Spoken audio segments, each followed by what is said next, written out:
it's interesting because the whole thing happens in like 3 seconds or whatever, but there's just like so much involved.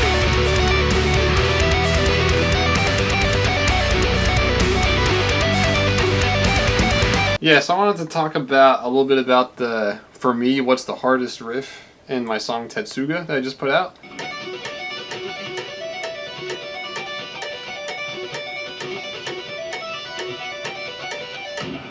Pretty sure that's a B minor arpeggio right there. It's like B minor arpeggio, like sweep type thing. And it's kind of interesting because it's based on that 3-string arpeggio thing that's like.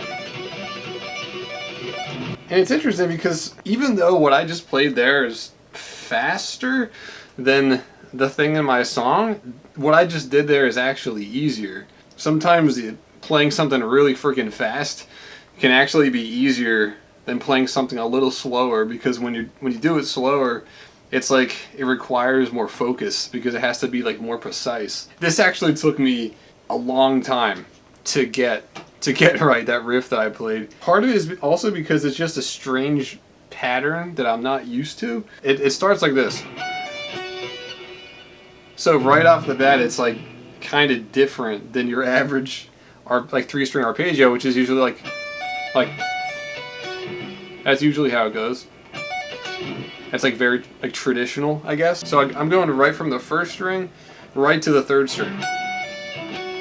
And then just sweeping downward from there, if that makes sense. And then I go back into it, so it's like this.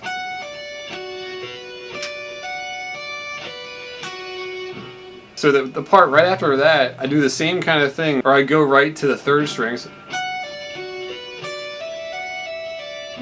So I do this little legato thing just on the 1st string. It goes like, so I'm on the 10th fret, so it's like 10, 12, 14, and then backwards. So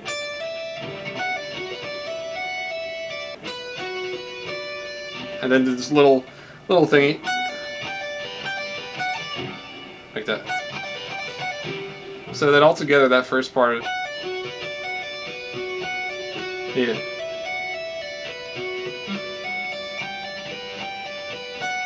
Right? So that's the first part of that riff. So the second part of that riff is like this.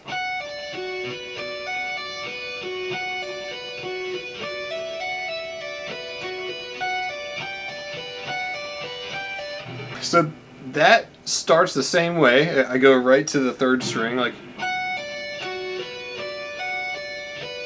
But then the part right after that, I actually do a more traditional one where I go from the 1st string down to the 2nd, then 3rd. And then I do the little legato back down to the 2nd, traditional type thing. So this is weird because I'm going from the 3rd string to the 2nd, and then right up to the 1st string, but now I'm going right to the 14th fret.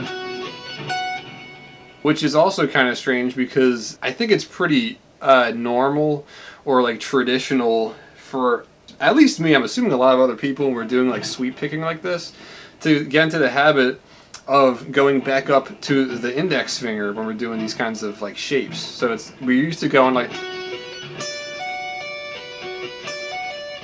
so that's what makes this last part so weird, because I'm actually skipping that index finger and I'm going right up to the pinky. So it's like, right? So I'm going to play that second half again. So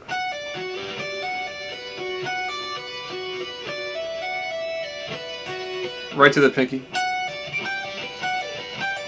That's actually the end of the riff. So it's interesting because the whole thing happens in like 3 seconds or whatever, but there's just like so much involved.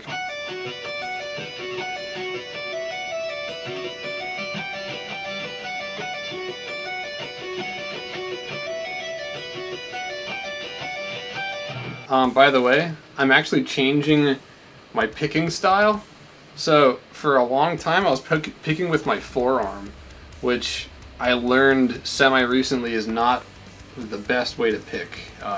And so I've been teaching myself how to pick with my wrist, which that's the way that like all the best freaking guitarists pick. That's the way that like Guthrie Govan picks, and I think John Petrucci and Jason Richardson, they all pick with their wrist. So I've been relearning how to do that, and so the entire time I was recording Tetsuga, I was just starting to learn how to pick with my wrist. So if you listen to that song, you can probably imagine how freaking challenging that was to get all those parts down while I'm trying to relearn how to pick, essentially. So it's been a process, but I'm slowly getting there. As you can see, I'm slowly getting the hang of it little by little. And also, it's just, I've been learning more and more, it's just not good to pick with your forearm, using your forearm to pick, for different reasons. And I was actually noticing I was getting elbow pain a little bit every now and then because I'll just pick with my forearm. And now that I'm picking with my wrist, there's a lot less elbow pain. And it's getting less and less. It's kind of interesting. Anyway, that was kind of a tangent, but thanks for watching. I really appreciate it. Tetsuga is going to be on Spotify really soon, so I'm going to put the link in the description for that so you can check it out. So yeah, let me know in the comments if there's a certain riff that comes to mind, like what was one of the hardest riffs for you to learn. I'd be curious, like whatever instrument that you play. Also, if you want me to do any more of these kinds of things, like lesson type things for my songs, you can let me know in the comments about that as well. If this was enjoyable for you, or if it was educational or whatever, just let me know. And I'll be glad to put some more of these lessons in my channel. But yeah, thanks for watching. I'll see you in the next one.